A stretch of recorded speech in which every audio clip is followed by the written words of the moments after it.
Every year we take a look at the newest iPhone from the perspective of filmmakers. What in the newest phone has us the most excited at the time? Sometimes it's a huge leap forward, like when we got ProRes. Sometimes it's a small step with nice but minor improvements. But the iPhone 15 Pro and Pro Max that we have here may have one of, if not the biggest improvement for filmmakers yet. And that is thanks to the addition of log, which, yes, we know we're very late on this. The phone's been out for several months. A filmmaker is never late. He arrives exactly when he means to.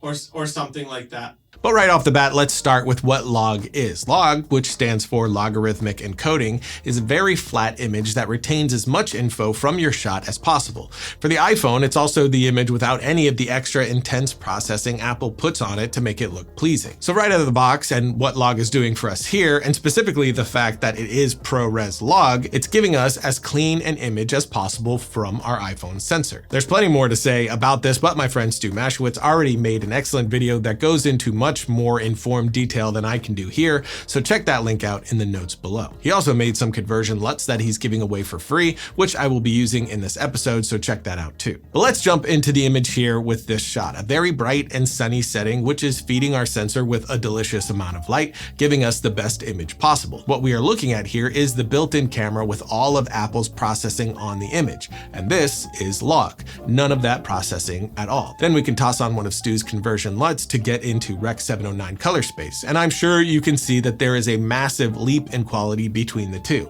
First, let's take a look at her sleeve here. It's over sharpened in a very unpleasant video look, and the highlights have a harsh video-like edge as well. But if we shift to the log version, you'll see that we have a much nicer roll-off on the sleeve, and we don't have that gross sharpening either.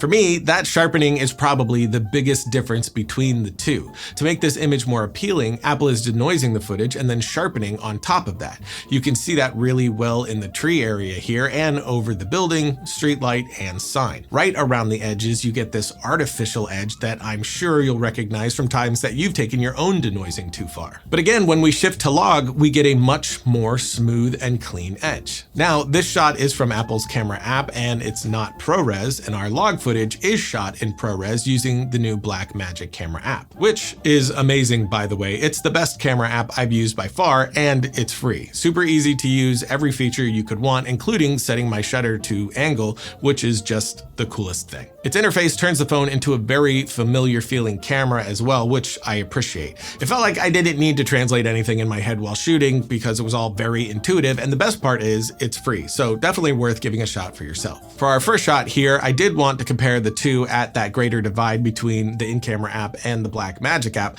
but going forward, we're only going to be using the Blackmagic app. Like this shot here, moving away from the ideal setting, it's still daylight, but not bright and sunny, more toward dusk with the sun well on its way out.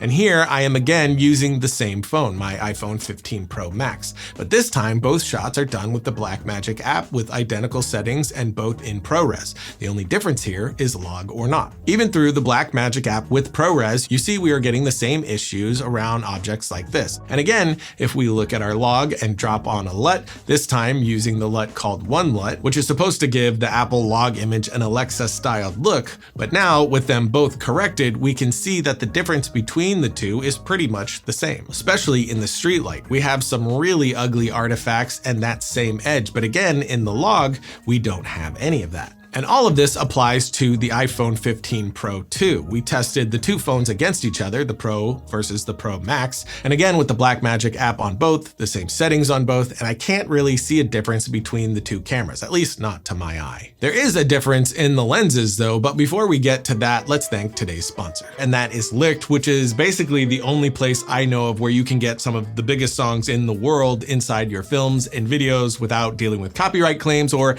emptying your entire bank account. We have used Licked a ton on the show, specifically in our VHS episode where we used all kinds of very well-known popular music. Now, I'm not going to say what we paid for those songs because every channel is going to be different depending on your subscribers and so on, but I will say, as I have before, it was under $50 per track, and that is absolutely insane. We have reached out to labels in the past before, like I said, and we were told thousands of dollars, over $5,000 per track was the cheapest I ever heard back then. But Licht figured out how to make this not only possible, but affordable. They've partnered with the labels and have gathered music from the biggest artists around the world, including popular tracks from Justin Bieber, Sam Smith, Coldplay, and so on. And using that recognizable music is always a big win. It's a great way to connect with your audience and grow your channel, or to punctuate a joke, which we do all the time. They also have the biggest music catalog for creators with 150,000 stock music tracks for any situation, and access to those massive artists to take your production quality up while protecting you from copyright claims. The stock licenses can also be used on any social platform with unlimited usage. They have solid search filters and hundreds of curated playlists. And by supporting Licht,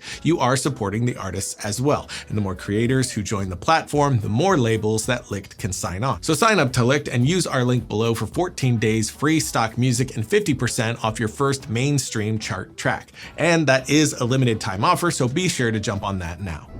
And now, on with the show. So we have the 15 Pro and the Pro Max here, both of which bottom out at 13mm, but the Pro tops out at 77mm, while the Max goes all the way to 120mm. But we're mostly staying around 24mm to get the best quality throughout all of our shots. But even when we do jump to the top end, the quality still is solid. Once again, we have the log conversion to Rec. 709 and the version with the Apple processing. At first glance, it's not too big of a difference, but it's the details that make the log so much better. Again, with the best examples being in the background, especially with hotspots and color, like the light here. In the log, the light has a nice foggy quality with decent roll-off, and the Apple processed version just looks like ass. Just pure ass. Not to beat the idea into the ground, but it really is that range and removal of the over sharpening that makes such a huge difference for me. You can see clearly in these two shots specifically a more milky feel versus that sharpened video feel. Through the Blackmagic app, you also have full control of your ISO, so we shot a few examples to see how the image is handling the different levels of ISO here.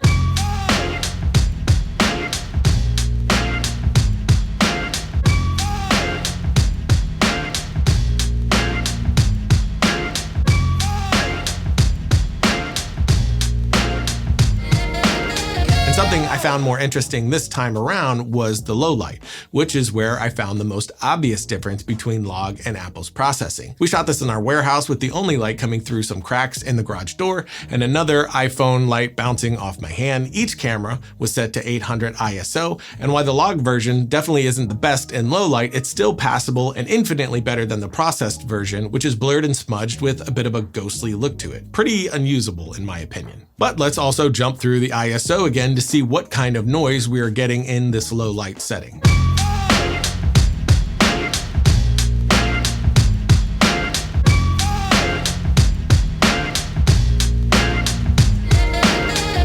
Like we had with the other phones, this is ProRes, which comes with massive file sizes. The 1.5-minute long clips that we shot were clocking in around 6 to 7 gigs, which is a lot for your phone. Luckily, thanks to the inclusion of the USB-C port, you can connect a hard drive to the phone and record right to that hard drive, which is much better for your production pipeline too, since getting the video off the phone otherwise is a bit of a pain. But now you can record straight to the drive, then take that right to your computer. And we are recording 10-bit ProRes 422, and that is both the log and the Apple processed versions. But as you've seen, the difference in the image just by stripping away that processing is massive. Again, we used the Blackmagic camera app, all the same settings throughout, and for our conversion from log to Rec. 709, we used a mix of Stu's LUTs and the one LUT, links to all that in the notes below. And every time we talk about the new iPhone, I ask myself the same question at the end.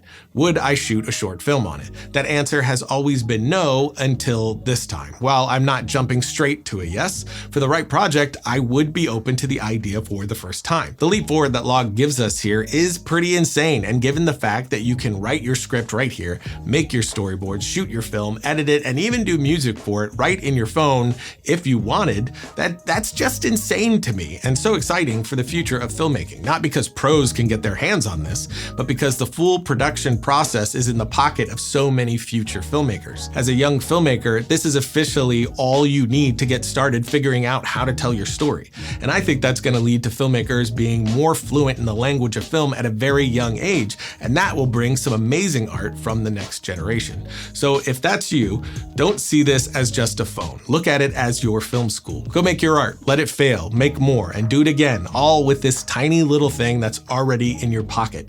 Don't wait, don't make excuses, don't say yeah, but just get out and write, shoot, edit, repeat.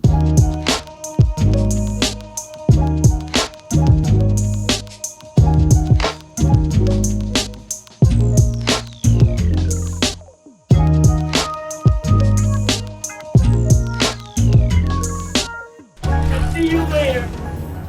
Ta-ta.